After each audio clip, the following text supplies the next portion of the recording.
تو یہ میرا ایمان ہے کہ ہم نے پاکستانیوں اپنے آپ کو لا الہ الا اللہ سے آزاد کرنا ہے۔ بسم اللہ الرحمن الرحیم۔ السلام علیکم ناظرین، این بی نیوز کی طرف سے میں آپ کا میزبان نواز بھٹو اپنا کیمرہ مین فرقان نواز کے ساتھ آپ کی خدمت میں حاضر ہیں۔ ناظرین، پی ٹی آئی کے ہر طرف سے راستے بند ہوتے جا رہے ہیں، اس کے باوجود کہ پی ٹی آئی کو کہیں نہ کہیں سے ایک سپورٹ حاصل ہے، لیکن اس کے باوجود پی ٹی آئی کوئی بڑا فیصلہ کرنے میں یا پی ٹی آئی کسی بڑے بریک تھرو میں اس کو ناکامی کا سامنا ہے۔ اب ہم اس حکومت کو جو آخری موقع ہم نے دے دیا ہوا ہے، ہم سمجھتے ہیں شہباز شریف کو عقل کرنی چاہیے۔ عمران خان پہلے ہی کہہ چکے ہیں ارلی الیکشنز کا اعلان کریں اور بیٹھ کے ہمارے ساتھ بات چیت کریں، لیکن اگر حکومت بات چیت پہ بھی تیار نہیں ہے، حکومت الیکشنز پہ بھی تیار نہیں ہے، تو مجھے بتائیے پھر ہمارے پاس کیا آپشن ہے؟ ظاہر ہے کہ ہم جو بھی کر سکتے ہیں وہ ہم کریں گے۔ اسی ماہ جو لانگ مارچ ہے، باقی باتیں انشاءاللہ کور کمیٹی میٹنگ کے بعد کرتے ہیں۔ ناظرین، آج پی ٹی آئی کی کور کمیٹی کا اجلاس تھا اور اس اجلاس میں انہوں نے طے کرنا تھا کہ لانگ مارچ کی ڈیٹ کب دینی ہے یا لانگ مارچ کی کال کے حوالے سے کب جو ہے وہ ان چیزوں کو فائنل کرنا ہے۔ تو ناظرین، آج کور کمیٹی کے اجلاس میں ان کی بالکل اچھی خاصی بحث ہوئی، جس کے بعد یہ دیکھا گیا کہ پی ٹی آئی اپنی ہی کور کمیٹی، جو پی ٹی آئی کی کور کمیٹی ہے، اس میں ایک واضح تقسیم ہے۔ ایک پی ٹی آئی وہ ہے جو مزاحمت چاہتی ہے اور ایک پی ٹی آئی وہ ہے جو مفاہمت چاہتی ہے۔ تو اس بحث کے دوران مطلب P T I long march کی تاریخ کا اعلان کرنے میں ناکام رہی اور لانگ مارچ کی ڈیٹ کو حتمی شکل نہیں دے سکی ہے۔ ناظرین، پی ٹی آئی اس وقت بھی کسی نہ کسی طریقے سے یہ چاہ رہی ہے کہ اسٹیبلشمنٹ کو یا جو بھی ادارے ہیں ان پر دباؤ برقرار رکھا جائے، اور لیکن اس کے باوجود پی ٹی آئی کا جو دباؤ ہے وہ برقرار نہیں رہ پا رہا ہے اور P T I day by day پیچھے جا رہی ہے۔ تاہم ان کی عوام میں مقبولیت اپنی جگہ پہ۔ آج چارسدہ میں جو عمران خان کا جلسہ تھا وہ وہی بہترین جلسہ تھا اور اچھا کراؤڈ تھا، لیکن بدقسمتی یہ ہے کہ تقریر اچھی نہیں تھی۔ ناظرین، عمران خان کی تقریر وہی چیری بلاسم سے شروع ہوتی ہے، وہی بوٹ پالش سے شروع ہوتی ہے اور وہی مولانا فضل الرحمان سے شروع ہوتی ہے، وہی غلامی سے شروع ہوتی ہے، وہی جو ہے وہ تربیت سے شروع ہوتی ہے اور پھر انہی چیزوں پر ختم ہو جاتی ہے۔ بظاہر اس وقت ایسا لگ رہا ہے جیسے عمران خان اپنی جو اس کے پاس اب مزید الفاظ کا ذخیرہ نہیں رہا ہے، ان کے پاس مزید کوئی بیانیہ نہیں رہا ہے، اس کے تمام بیانیے ختم ہو چکے ہیں۔ اب مطلب وہ کوئی نیا بیانیہ کریٹ کرنے کی کوشش کر رہے ہیں، لیکن وہ نہیں ہو پا رہا ہے۔ تو ناظرین، آج جو کور کمیٹی کا اجلاس ہوا، اس کے بعد جو فواد چودھری نے پریس کانفرنس دی، اس میں دو اہم چیزیں سامنے آئیں۔ ایک تو اس سے پہلے شیخ رشید نے پریس کانفرنس کی۔ آپ کو پتہ ہے کہ شیخ رشید پہ عمران خان کا گود لیا ہوا بچہ ہے، شاید جو ان کے بیچ میں جو اختلافات تھے وہ ختم ہو گئے، تاہم شیخ رشید میڈیا سے بات چیت کر رہے تھے تو اس کے بعد فواد چودھری آئے، تو جیسے ہی آئے تو جیسے شیخ رشید کی ہوا نکل گئی ہو، تو ایک دم سے انہوں نے جو ہے وہ جگہ اپنی جو پریس کانفرنس کی تھی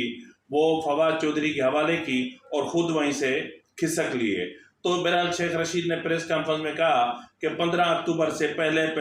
گورنمنٹ گھر چلی جائے گی، اگر ہماری حکومت نہیں تو پھر مارشل لا۔ یہ بہت بڑی بات ہے۔ تاہم فواد چودھری نے جو پریس کانفرنس کی، اس میں انہوں نے جو باتیں کی وہ انتہائی اہم تھیں کہ کوئی چاہے یا نہ چاہے، کوئی، یہاں غور کیجئے گا کہ ان کا کہنا تھا کہ کوئی چاہے یا نہ چاہے یا حکومت مانے یا نہ مانے، لیکن عام انتخابات کے حوالے سے انہیں عوام کا فیصلہ قبول کرنا پڑے گا۔ ناظرین، پی ٹی آئی نے فواد چودھری نے پی ٹی آئی کی کور کمیٹی کے اجلاس کے حوالے سے بتایا کہ انہیں سیلاب زدگان کے امداد کے حوالے سے بھی تحفظات ہیں اور ان کی بحالی کے اقدامات کے حوالے سے بھی تحفظات ہیں۔ سب سے بحالی کا جو اچھا کام ہے وہ پنجاب اور خیبر پختونخوا میں ہو رہا ہے، اور جہاں حکومت نام کی کوئی چیز نظر نہیں آ رہی۔ خیبر پختونخوا کی تو یہ حالت ہے کہ وہاں کے جو اراکین اسمبلی ہیں، داعش اور تحریک طالبان کے خوف سے وہاں سے ان کو ملنے والے پرچیوں اور دھمکیوں اور بھتے کی پرچیوں کے خوف سے اسلام آباد منتقل ہو رہے ہیں بڑی تیزی سے۔ تو خیبر پختونخوا میں حکومت نام کی کوئی چیز نہیں ہے، اور پنجاب کی حکومت بھی ڈگمگا رہی ہے، لڑ کھڑا رہی ہے۔ اور اب دیکھنا یہ ہے کہ آج لندن میں جو میٹنگ ہو رہی ہے، 3 گھنٹے شہباز شریف وہاں لندن میں قیام کریں گے، وہاں جو بہت بڑی میٹنگ یا بیٹھک کا اہتمام کیا گیا ہے، اب اس میں جو ہے وہ چیف آف آرمی اسٹاف کے نام کو بھی حتمی شکل دی جائے گی، اور وہیں پر ہی پنجاب اسمبلی کے یا پنجاب حکومت کے حوالے سے بھی حتمی فیصلہ کیا جائے گا۔ اور یہ آپ کو پتہ ہوگا کہ آصف زرداری پیر سے لاہور میں ڈیرہ جمائیں گے۔ تو اس کے علاوہ ناظرین، فواد چودھری نے کور کمیٹی کے حوالے سے کہا کہ ٹیکنوکریٹس اور کیئر ٹیکر سیٹ اپ یہ دونوں غیر آئینی ہیں، یہ فارمولے دونوں غیر آئینی ہیں، ہمیں ایسا کچھ نہیں چاہیے، ہمیں انتخابات چاہیے، اور اس کے لیے اگر حکومت مذاکرات کے لیے تیار ہے، حکومت مذاکرات چاہتی ہے تو ہم بات کرنے کے لیے تیار ہیں۔ یعنی اگر حکومت کیئر ٹیکر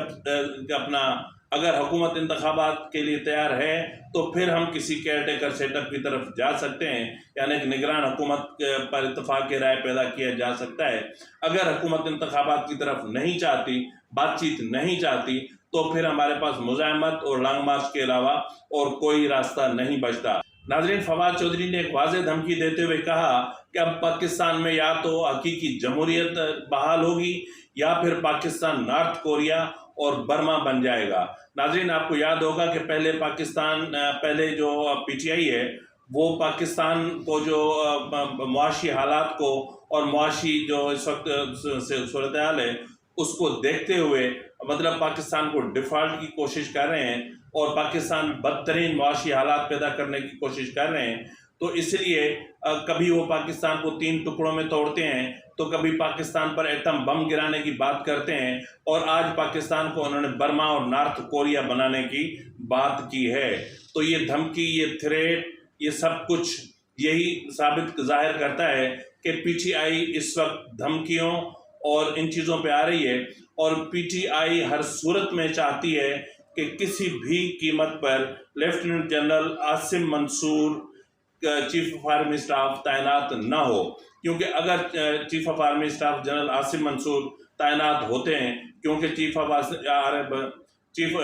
جو لیفٹیننٹ جنرل عاصم منصور ہیں وہ موسٹ سینئر جنرل ہیں، اگر اپنا general Asim Mansoor chief of army staff تعینات ہوتے ہیں تو پھر پی ٹی آئی کا بورا بستر گول ہوگا، یعنی پی ٹی آئی کی یا کسی کی بھی سیاست میں جو مداخلت ہے وہ سلسلے ختم ہو جائیں گے۔ تو اس لیے پی ٹی آئی چاہ رہی ہے کہ کسی نہ کسی طریقے سے جنرل عاصم منصور کو چھوڑ کر جنرل فیض یا پھر ایسا ہی کوئی اور بندہ جو جنرل فیض ریکمنڈ کرے، تاہم جنرل فیض نے ایسا کوئی بھی بندہ ریکمنڈ نہیں کرنا، تو ریکمنڈ تو ظاہر ہے کہ جو موجودہ چیف آف آرمی اسٹاف ہیں اسی نے ہے، تو پھر ان کا پریشر یہ ہے کہ عاصم منصور صاحب کی بجائے لیفٹیننٹ جنرل فیض حمید کا نام تجویز کیا جائے۔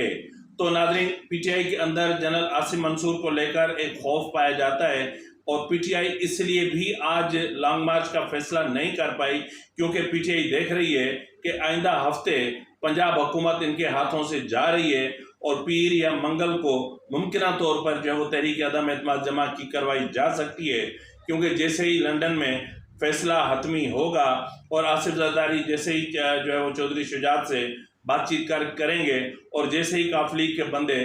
باضابطہ طور پر ادھر آ جائیں گے تو فوری طور پر تحریک اعتماد جمع کرا دی جائے گی۔ ناظرین، اس موجودہ صورتحال میں پی ٹی آئی اپنا دباؤ برقرار رکھنا چاہتی ہے، کیونکہ آپ کو پتہ ہے کہ توہین عدالت کیس کی سماعت ہونی ہے، تو اس لیے جو 4 سدہ کا جلسہ تھا وہ ایک پاور شو تھا۔ ظاہر ہے کہ توہین عدالت کے کیس پر بھی اثر انداز ہو رہے ہیں، اور ان کو پتہ ہے کہ جو اسلام آباد ہائی کورٹ کی چیف جسٹس اطہر من اللہ صاحب ہیں، وہ تو معترف ہیں کہ جو عمران خان ہے وہ ایک مقبول لیڈر ہیں، تو اس لیے اس نے آج اپنی مقبولیت شو کرنی تھی، اور آج اس نے مقبولیت شو کی۔ اسی کے ساتھ ہی اپنے میزبان نواز بھٹو کو اجازت دیجیے۔ اللہ حافظ۔